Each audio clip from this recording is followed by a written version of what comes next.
O sol ainda não havia nascido quando o coronel Maximiano de Albuquerque recebeu o recado.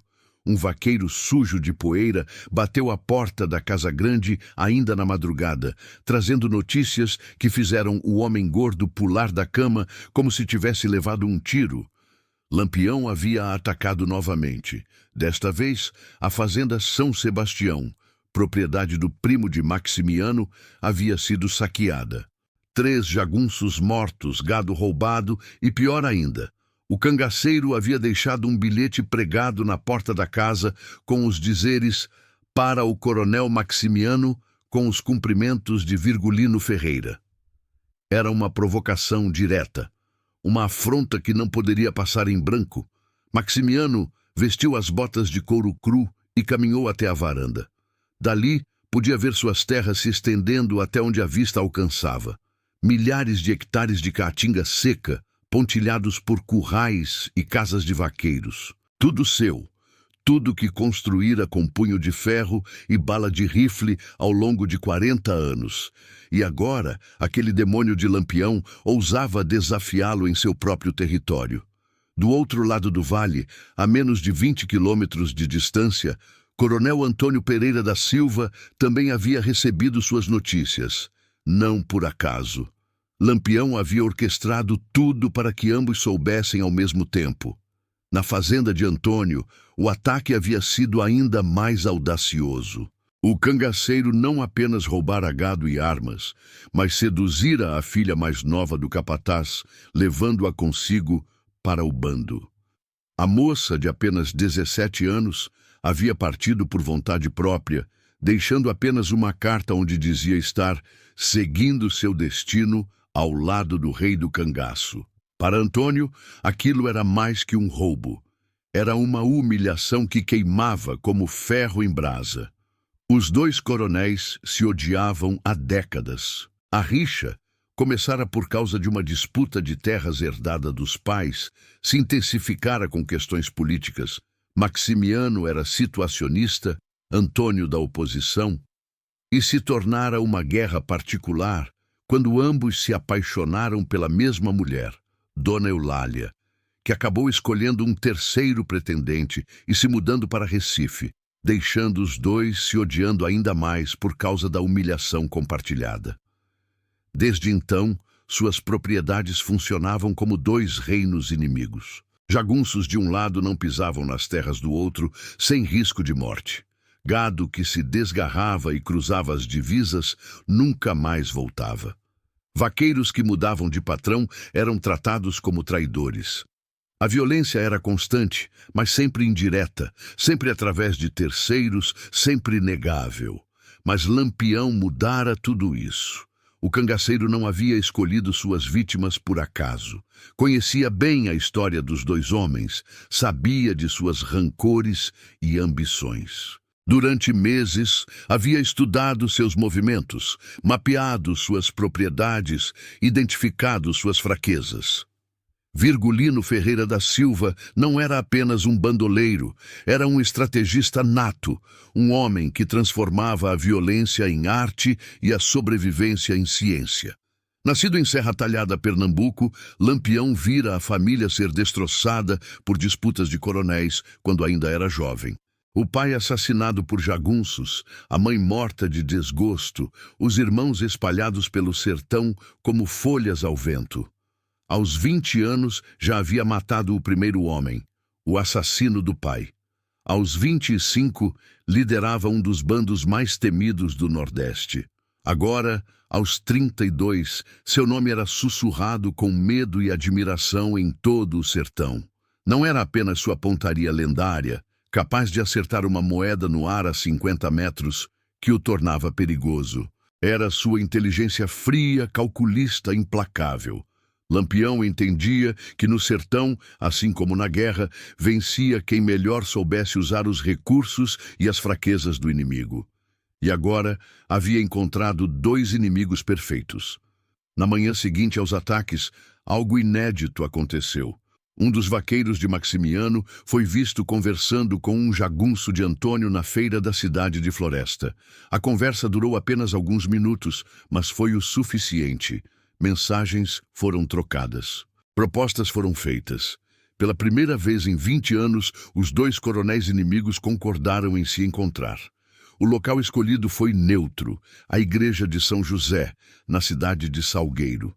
Um território que não pertencia a nenhum dos dois, sob a proteção tácita do padre Macário, um dos poucos homens no sertão que ambos respeitavam.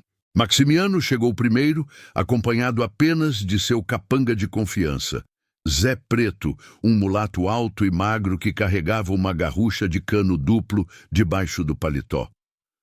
Antônio chegou 15 minutos depois, com seu homem de confiança, Manuel Grosso, que tinha esse nome não por acaso. Pesava mais de 100 quilos e seus punhos eram famosos por quebrar costelas com um soco só. Os dois coronéis se encararam em silêncio por longos segundos. Maximiano, gordo e suado mesmo no início da manhã, usava um terno de linho branco que já mostrava manchas de transpiração. Antônio, mais alto e magro, vestia roupas de vaqueiro, couro curtido, botas altas, chapéu de couro virado para baixo. Ambos carregavam revólveres na cintura. Antônio, disse Maximiano apenas. Maximiano, respondeu o outro. Viemos falar de negócio, continuou Maximiano. De Lampião, completou Antônio. Padre Macário, que observava de longe, aproximou-se. Era um homem pequeno, de barba branca e olhos vivos, que havia chegado àquela região 20 anos antes para catequizar os sertanejos e acabara se tornando uma espécie de árbitro informal das disputas locais. Meus filhos, disse o padre, é a primeira vez que os vejo conversando sem armas apontadas um para o outro. Padre, respondeu Maximiano, hoje temos um inimigo comum. Lampião nos humilhou, disse Antônio. Primeiro minha fazenda, depois a de Maximiano. Está zombando de nós dois. E isso não pode ficar assim, continuou Maximiano. Aquele desgraçado precisa pagar. O padre os conduziu para dentro da igreja. O local era simples, com bancos de madeira tosca e imagens de santos esculpidas pelos próprios fiéis. Mas tinha algo que os dois coronéis precisavam: privacidade e neutralidade. Sentados no primeiro banco, os dois homens mais poderosos da região começaram a negociar como se fossem comerciantes discutindo o preço do gado. Lampião tem quantos homens? Perguntou Maximiano. Meus informantes dizem que entre 30 e 40, respondeu Antônio.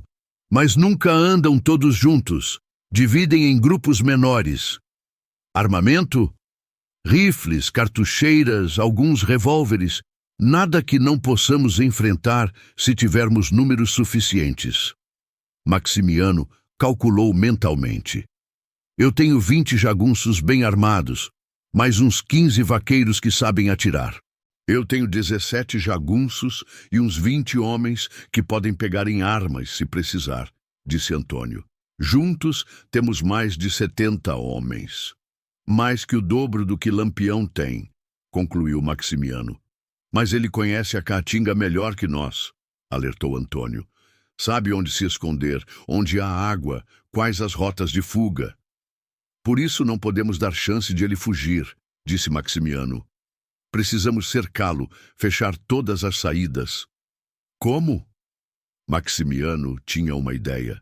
Havia pensado nela durante toda a noite, depois de receber a notícia do ataque. Dividimos o território em setores, explicou.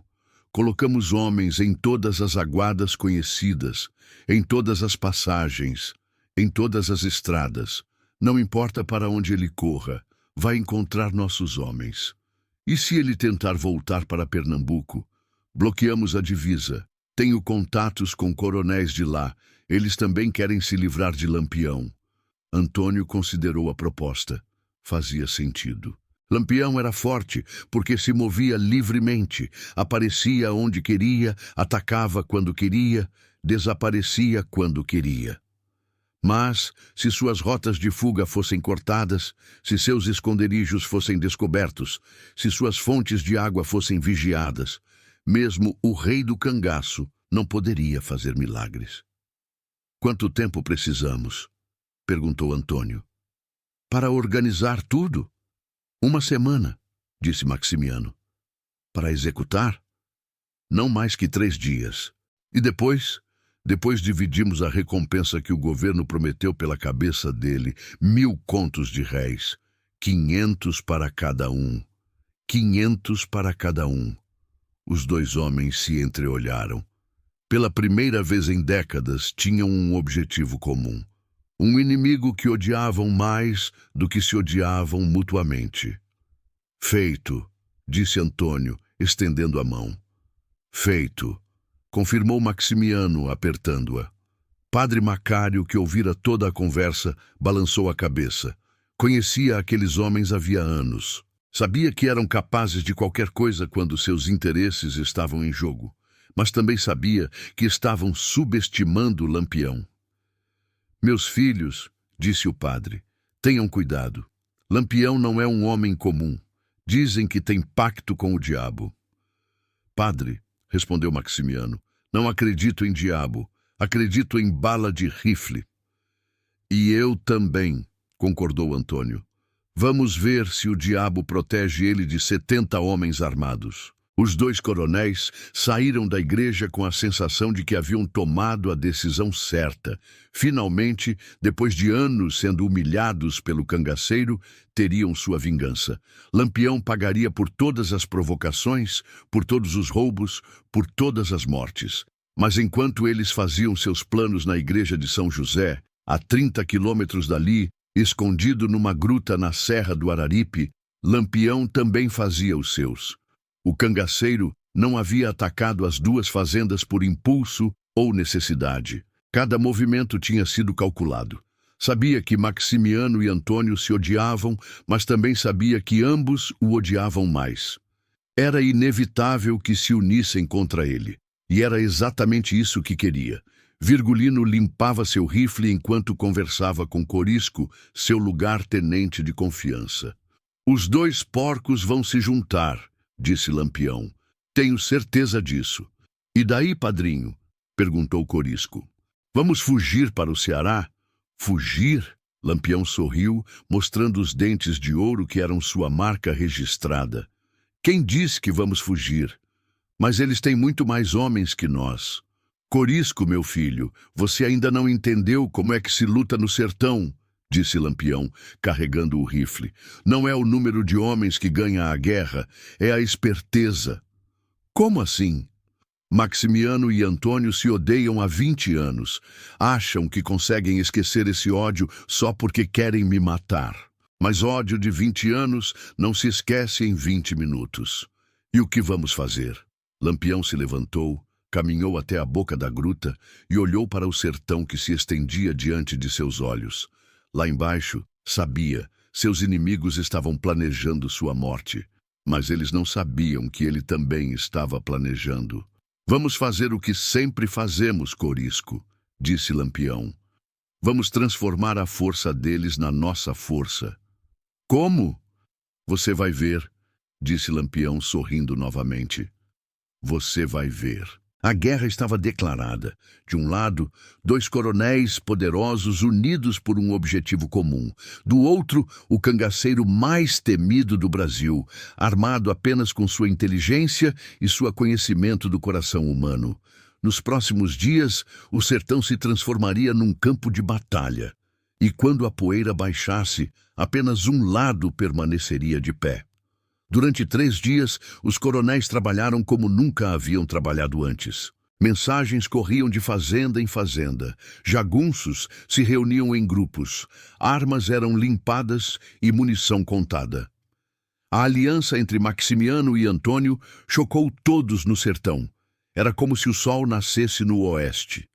Maximiano estabeleceu seu quartel-general na fazenda Santo Antônio, uma propriedade no centro de suas terras que oferecia visão privilegiada de todo o vale.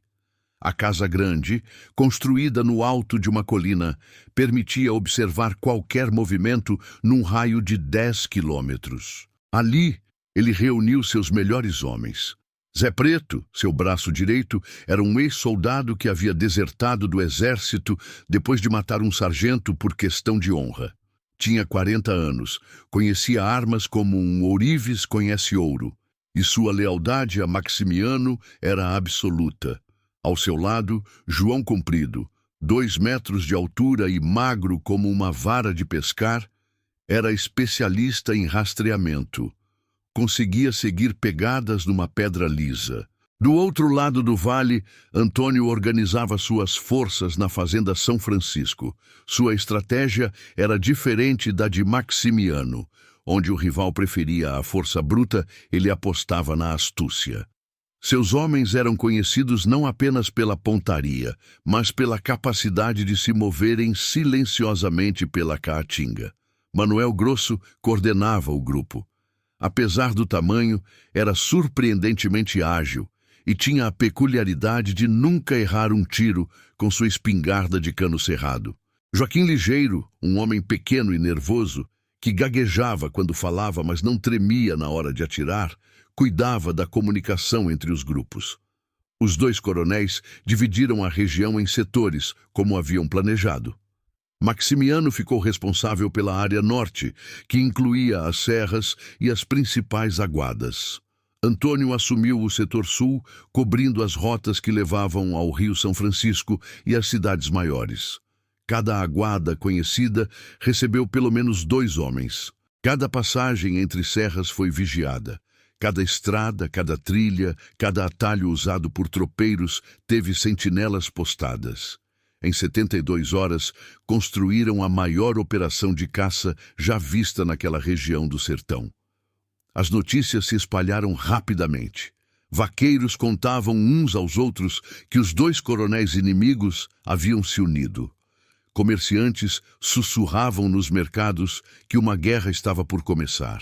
Mulheres benziam seus filhos e maridos, pedindo proteção contra as balas perdidas que logo voariam pela caatinga.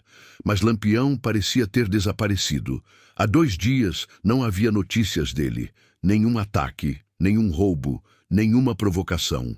Alguns dos homens de Maximiano começaram a especular que o cangaceiro havia fugido, assustado com o poder de fogo reunido contra ele. Outros sugeriam que estava planejando algo. Estavam todos errados e certos ao mesmo tempo. Lampião não havia fugido, mas também não estava planejando um ataque convencional. Estava fazendo algo muito mais perigoso. Estava plantando sementes de discórdia. Na manhã do 4º dia, um dos jagunços de Maximiano, um homem chamado Chico Feio, que tinha esse apelido por causa de uma cicatriz que cortava seu rosto da testa ao queixo, recebeu uma visita inesperada. Estava de guarda numa aguada próxima à divisa entre as terras dos 2 coronéis, quando um menino apareceu, correndo pela caatinga. "Moço, moço!" gritava o garoto, que não devia ter mais que 12 anos. "Lampião mandou um recado!" Chico Feio apontou o rifle para o menino. "Que recado?" "Ele disse que o coronel Antônio está planejando trair o coronel Maximiano", disse o garoto ofegante. "Disse que, depois que matarem o Lampião, o coronel Antônio vai matar o coronel Maximiano também e ficar com toda a recompensa." "Que mentira é essa, moleque?" "Não é mentira não, moço", insistiu o garoto. Lampião disse que ouviu os homens do coronel Antônio conversando perto do açude do Cedro. Disse que eles já escolheram onde vão emboscar os homens do coronel Maximiano. Chico Feio baixou a arma. A história soava estranha, mas não impossível. Conhecia a reputação de Antônio. Homem traiçoeiro, capaz de qualquer coisa para conseguir o que queria. E 500 contos de réis era dinheiro suficiente para tentar qualquer homem. "Por que Lampião me contaria isso?" perguntou. "Ele diz que prefere morrer lutando contra homens honrados do que ser traído pelas costas", respondeu o menino. "Disse que o coronel Maximiano é inimigo, mas inimigo homem. Já o coronel Antônio é cobra venenosa." O garoto entregou um papel dobrado a Chico Feio e saiu correndo antes que o jagunço pudesse fazer mais perguntas. O papel continha um mapa rudimentar, desenhado a carvão, mostrando posições de homens armados ao redor da fazenda Santo Antônio. Chico Feio guardou o papel e continuou sua vigília, mas sua mente fervilhava. Seria possível que Antônio estivesse mesmo planejando uma traição? Faria sentido eliminar Lampião e Maximiano de uma vez só, ficar sozinho como dono absoluto da região. 2 horas depois, do outro lado do vale, um dos jagunços de Antônio passava por experiência similar. Joaquim Ligeiro estava escondido numa moita de Jurema, vigiando uma trilha que levava às serras, quando ouviu o ruído de cavalos. Preparou a espingarda, esperando ver Lampião e seu bando surgir pela trilha.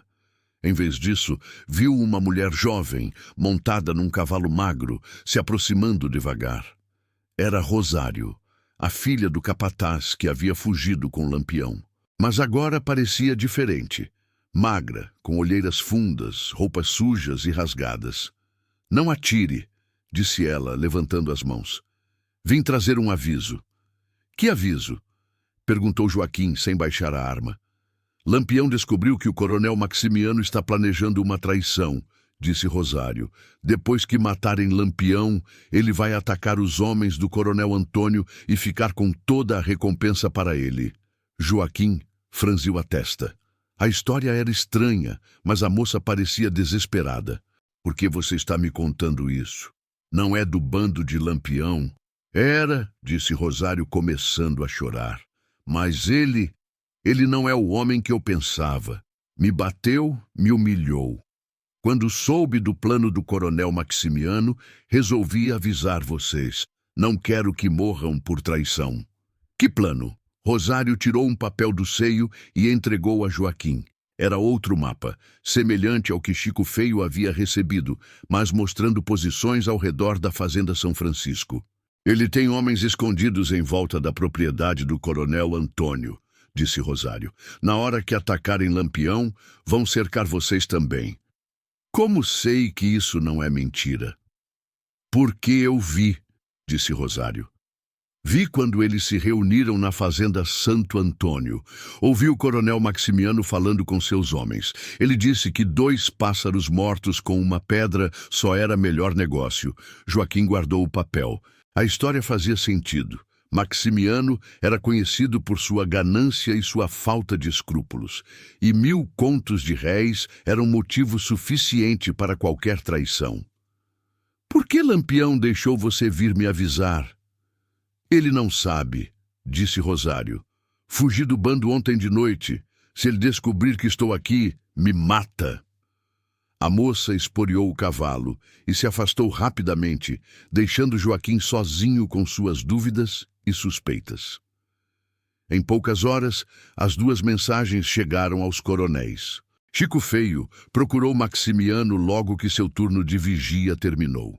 Joaquim Ligeiro mandou recado a Antônio através de um vaqueiro. Maximiano leu o bilhete e estudou o mapa na varanda da Casa Grande, enquanto o sol se punha atrás das serras. Zé Preto estava ao seu lado. "O que acha disso, Zé?" "Acho que pode ser verdade", disse o jagunço. "Antônio sempre foi traíra. Não seria a primeira vez que faz acordo e quebra depois. Mas também pode ser mentira de Lampião para nos separar." "Pode", concordou Zé Preto. "Mas e se for verdade? E se Antônio realmente está planejando nos trair?" Maximiano dobrou o papel e guardou no bolso. Sua mente calculava possibilidades. Se Antônio estava mesmo planejando uma traição, precisava se proteger.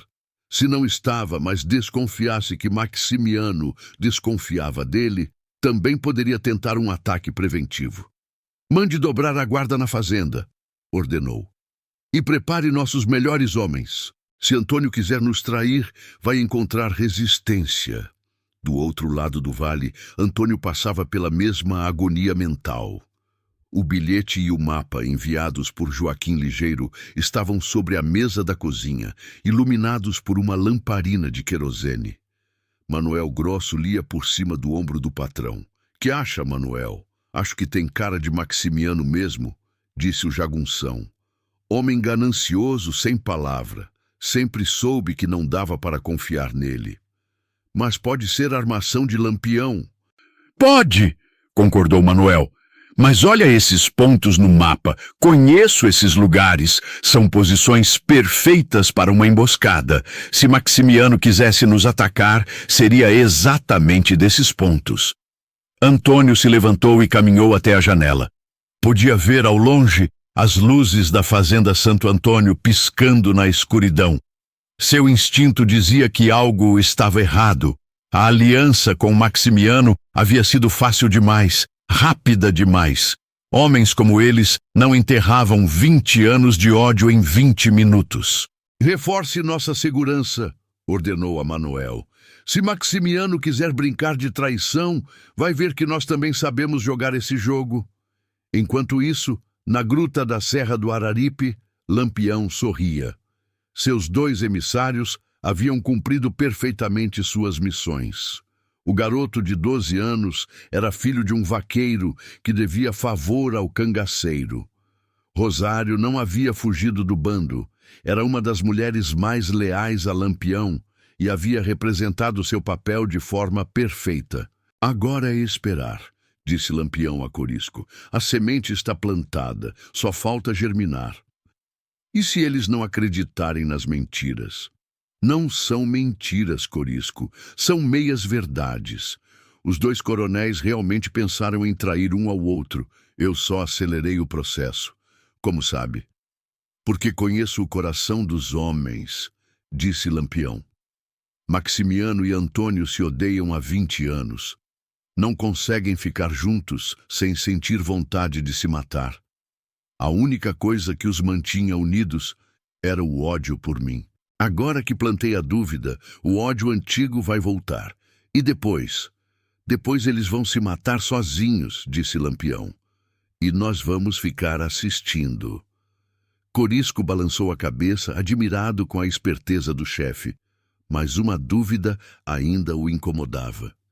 E se der errado? E se eles descobrirem que foi tudo armação sua? Aí nós fugimos, disse Lampião simplesmente. Mas não vai dar errado. Conheço esses 2 porcos melhor que eles se conhecem. Na manhã seguinte, a desconfiança havia se transformado em paranoia. Maximiano acordou cedo e reuniu seus homens principais. A noite havia sido longa. Ficara imaginando possíveis traições, calculando chances, planejando contra-ataques. A partir de hoje, ninguém baixa a guarda, disse aos jagunços. Antônio pode tentar nos atacar a qualquer momento. Mas e Lampião? Perguntou João Comprido. Lampião pode esperar, respondeu Maximiano. Primeiro precisamos nos proteger de Antônio. A mesma conversa acontecia na fazenda São Francisco. Antônio havia passado a noite acordado, andando de um lado para outro, imaginando emboscadas e traições. Quando o sol nasceu, já havia tomado sua decisão. Vamos mudar de estratégia, disse a Manuel Grosso. Em vez de caçar Lampião, vamos nos proteger de Maximiano. Tem certeza, patrão? Tenho. Aquele desgraçado está planejando nos trair. Pode apostar nisso. Em poucas horas, a maior operação de caça ao cangaceiro mais famoso do Brasil se transformara numa guerra fria entre os 2 organizadores. Homens que deveriam estar procurando Lampião estavam sendo reposicionados para vigiar uns aos outros. Sentinelas que deveriam observar aguadas e trilhas estavam observando as propriedades inimigas. Lampião havia conseguido o que queria, sem disparar um tiro, sem perder um homem, transformara seus inimigos em inimigos de si mesmos. A teia estava pronta. Agora, só faltava a presa se enroscar definitivamente. E isso aconteceria no dia seguinte, quando um tiro disparado por engano transformaria a desconfiança em guerra aberta. O tiro ecoou pela caatinga às 5 horas da manhã, cortando o silêncio como uma lâmina. Foi disparado por Nezinho, um vaqueiro de Maximiano que estava de sentinela numa elevação próxima à divisa das propriedades. O homem havia visto uma figura se movendo entre os mandacarus. e, nervoso, depois de 2 dias de tensão crescente, atirou primeiro e perguntou depois. A figura era Bastião, um dos jagunços de Antônio que fazia reconhecimento da área, procurando posições de onde os homens de Maximiano poderiam atacar. A bala pegou-o no peito, matando-o instantaneamente. Em 10 minutos, a notícia chegou a ambas as fazendas. Para Antônio, aquilo era a confirmação de suas piores suspeitas. Maximiano havia começado a traição.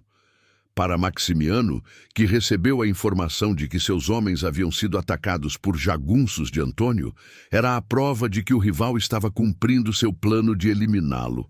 Nenhum dos dois parou para investigar os fatos. A desconfiança dos últimos 2 dias havia criado um ambiente onde qualquer incidente seria interpretado como ato de guerra. Antônio reuniu seus homens no terreiro da Fazenda São Francisco. Eram 17 jagunços experientes, mais 20 vaqueiros armados com rifles de caça e garruches. Manuel Grosso distribuía munição enquanto o patrão explicava a situação. Maximiano nos traiu, disse Antônio, a voz carregada de raiva.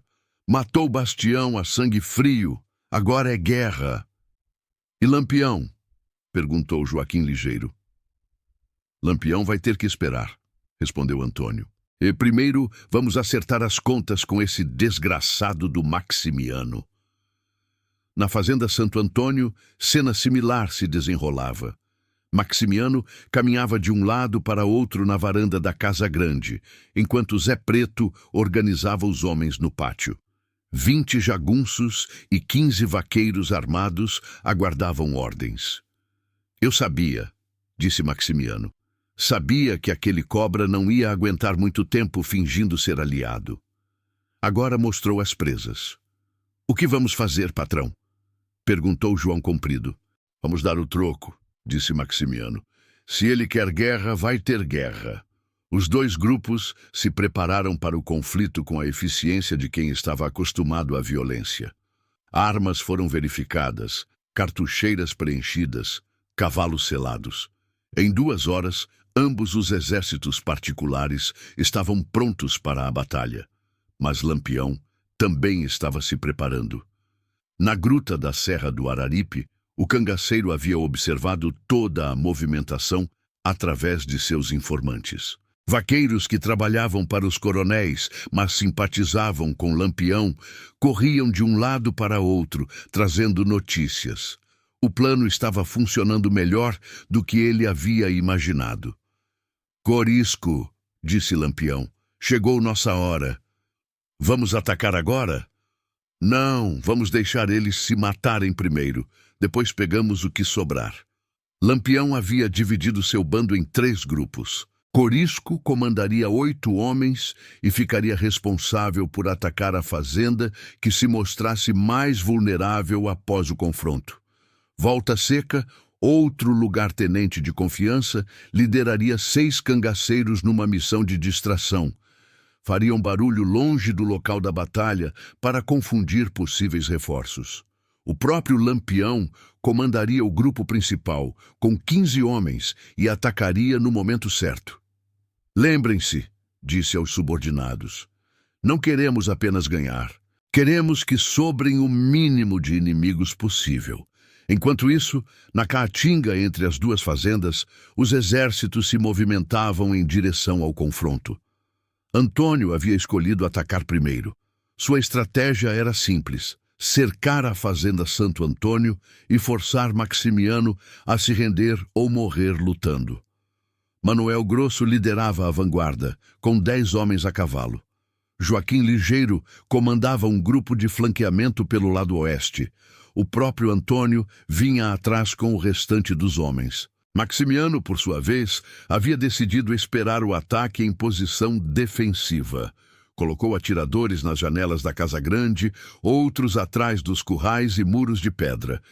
Zé Preto organizou uma linha de defesa no portão principal da fazenda. O primeiro confronto aconteceu ao meio-dia, quando o grupo de Manuel Grosso se deparou com uma patrulha de reconhecimento de Maximiano numa clareira próxima a um açude seco. Foram 5 minutos de tiroteio intenso, com homens atirando de trás de árvores e pedras. Quando a fumaça baixou, 2 homens de cada lado estavam mortos. Os sobreviventes se retiraram para informar seus comandantes que o inimigo estava próximo. Antônio recebeu a notícia com satisfação sombria. A guerra havia começado oficialmente. Agora não havia mais volta. Cerquem a fazenda, ordenou. Não deixem ninguém escapar. Maximiano, informado do tiroteio por João Comprido, reforçou suas defesas e enviou um homem de confiança para buscar reforços numa fazenda vizinha. Que venham, disse carregando seu rifle. Aqui eles vão encontrar resistência. O cerco à fazenda Santo Antônio começou às 2 horas da tarde. Antônio havia posicionado seus homens em arco ao redor da propriedade, aproveitando o terreno acidentado e a vegetação densa para se proteger. O plano era simples: atirar em qualquer coisa que se movesse dentro da fazenda até que Maximiano se rendesse ou morresse. O primeiro ataque veio do lado leste, onde Joaquim Ligeiro havia encontrado uma posição elevada com boa visão da Casa Grande. Seus homens abriram fogo contra as janelas, forçando os defensores a se abaixarem. Maximiano respondeu imediatamente. Zé Preto organizou um contra-ataque, levando 5 homens numa corrida em direção à posição de Joaquim. O grupo conseguiu chegar perto o suficiente para atirar, mas foi recebido por fogo cerrado que matou 2 dos atacantes. Durante 3 horas, a batalha continuou numa sequência de ataques e contra-ataques. Homens morriam de ambos os lados, mas nenhum conseguia vantagem decisiva. A fazenda era bem fortificada, mas os atacantes tinham números superiores e posições estratégicas. Foi quando o sol começou a se pôr que Lampião decidiu entrar no jogo. O cangaceiro havia observado toda a batalha de uma posição distante, calculando o momento ideal para atacar. Agora, com ambos os grupos exaustos e com baixas significativas, era a hora perfeita. Corisco, leve seus homens e ataque pelo lado sul, ordenou. Volta Seca, você vai pelo norte. Eu vou direto no meio. E se eles pararem de lutar entre si e se unirem contra nós? Não vão, disse Lampião confiante. Estão com tanto ódio um do outro que nem vão perceber que chegamos até ser tarde demais. O ataque de Lampião foi uma obra de arte militar. Seus homens surgiram simultaneamente de 3 direções, gritando como demônios e atirando com precisão mortal. Os cangaceiros eram guerreiros experientes, acostumados a lutar em inferioridade numérica, especialistas em causar o máximo de dano no menor tempo possível. A surpresa foi total. Antônio, que estava coordenando um ataque contra o lado oeste da fazenda, de repente se viu sob fogo por trás. Maximiano, entrincheirado na Casa Grande, teve que dividir sua atenção entre os homens de Antônio e os de Lampião. Em poucos minutos, o campo de batalha virou um caos completo. 3 grupos diferentes atiravam em 3 direções diferentes. Homens corriam procurando abrigo, sem saber mais quem era inimigo e quem era aliado. Manuel Grosso foi um dos primeiros a perceber o que estava acontecendo. Viu Corisco avançando com seus cangaceiros e gritou para Antônio: "Patrão, é Lampião! Lampião chegou!" Antônio olhou ao redor, tentando entender a situação. Seus homens estavam sendo atacados por 2 lados, pelos defensores da fazenda e pelos cangaceiros. Percebeu que havia caído numa armadilha, mas já era tarde para recuar. Na Casa Grande, Maximiano também compreendeu o que estava acontecendo. Lampião havia usado a briga entre os coronéis para atacar ambos ao mesmo tempo. Era um golpe de mestre. "Zé Preto!" gritou. "Mude o foco! Atire nos cangaceiros!" E os homens de Antônio? "Deixa eles para depois! Lampião é o perigo maior!" Mas era tarde demais para mudanças de estratégia. A batalha havia se tornado uma guerra de todos contra todos, onde cada grupo lutava pela própria sobrevivência. Lampião avançava pelo centro do campo de batalha, montado em seu cavalo favorito, um animal negro como a noite que havia treinado pessoalmente. O cangaceiro atirava com precisão cirúrgica, derrubando homens de ambos os lados com tiros certeiros. Seus dentes de ouro brilhavam num sorriso feroz, enquanto comandava o caos que havia criado. João Comprido, tentando organizar uma defesa coordenada, acabou no meio do fogo cruzado entre cangaceiros e homens de Antônio. Uma bala disparada por Joaquim Ligeiro o atingiu no peito, mas antes de cair, ele conseguiu acertar um dos homens de Corisco. A batalha durou até o anoitecer. Quando as últimas balas foram disparadas e o último grito de guerra se silenciou, o terreno ao redor da fazenda Santo Antônio estava coberto de corpos. Antônio havia morrido lutando, atingido por 3 balas, enquanto tentava reorganizar seus homens para um contra-ataque. Manuel Grosso tombou ao lado do patrão, tentando protegê-lo até o fim. Maximiano sobreviveu, mas estava ferido e cercado. Zé Preto e mais 2 jagunços eram tudo o que restava de sua força. A casa grande estava crivada de balas, os currais destruídos, o pátio coberto de sangue. Quando Lampião se aproximou da varanda da casa grande, Maximiano estava sentado numa cadeira de balanço, segurando um revólver com uma mão e tentando estancar um ferimento na perna com a outra. Virgulino, disse o coronel, usando o nome verdadeiro do cangaceiro. Você nos enganou. Engano não, coronel, respondeu Lampião, apeando do cavalo. Vocês se enganaram sozinhos. Eu só ajudei. Como? Vocês se odiavam há 20 anos. Eu apenas lembrei vocês disso na hora certa. Maximiano riu, apesar da dor. Filho da puta esperto. Esperto o suficiente para estar vivo, disse Lampião. O que é mais do que posso dizer de vocês? O que vai fazer agora? Me matar? Lampião considerou a pergunta. Maximiano estava derrotado, ferido, sem homens. Não representava mais ameaça. Matá-lo seria desnecessário. Não, disse o cangaceiro. Você vai viver para contar essa história. Para que outros coronéis saibam o que acontece quando mexem com Lampião. E se eu tentar me vingar? Pode tentar, disse Lampião, montando novamente no cavalo. Mas lembre-se, hoje você tinha 70 homens e um aliado. Amanhã tem 3 homens e nenhum aliado. Pense bem antes de me provocar de novo. Lampião se virou para partir, mas Maximiano o chamou mais uma vez. E Virgulino, que foi? Como sabia que íamos nos trair? Lampião sorriu, mostrando os dentes de ouro uma última vez. Porque conheço o coração dos homens, coronel. E o coração dos homens é sempre traiçoeiro. O cangaceiro esporou o cavalo e se afastou na escuridão, seguido pelos sobreviventes de seu bando. Atrás dele ficavam os corpos de 40 homens e as ruínas de uma aliança que nunca teve chance de dar certo.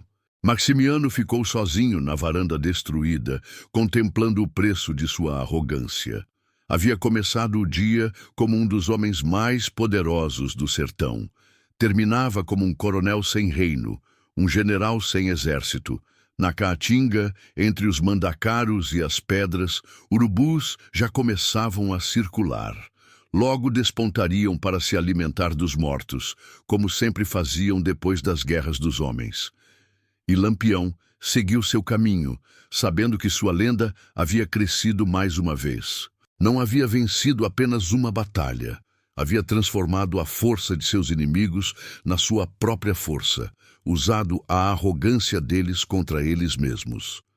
No sertão, onde a lei era a do mais forte e a do mais esperto, Virgulino Ferreira da Silva havia provado mais uma vez porque era chamado de Rei do Cangaço, não apenas pela bravura ou pela pontaria, mas pela capacidade de transformar cada situação a seu favor. Os 2 coronéis que juraram destruí-lo estavam mortos ou derrotados. Suas terras ficavam órfãs de donos. Seus homens estavam mortos ou dispersos, e a história do dia em que Lampião enfrentou 2 coronéis ao mesmo tempo se espalharia pelo sertão como fogo na caatinga seca, alimentando ainda mais o mito do cangaceiro que ninguém conseguia derrotar. Porque no final, Lampião não havia apenas vencido uma guerra, havia provado que no sertão, como em qualquer lugar onde homens lutam pelo poder, a maior arma não é o rifle nem o punhal.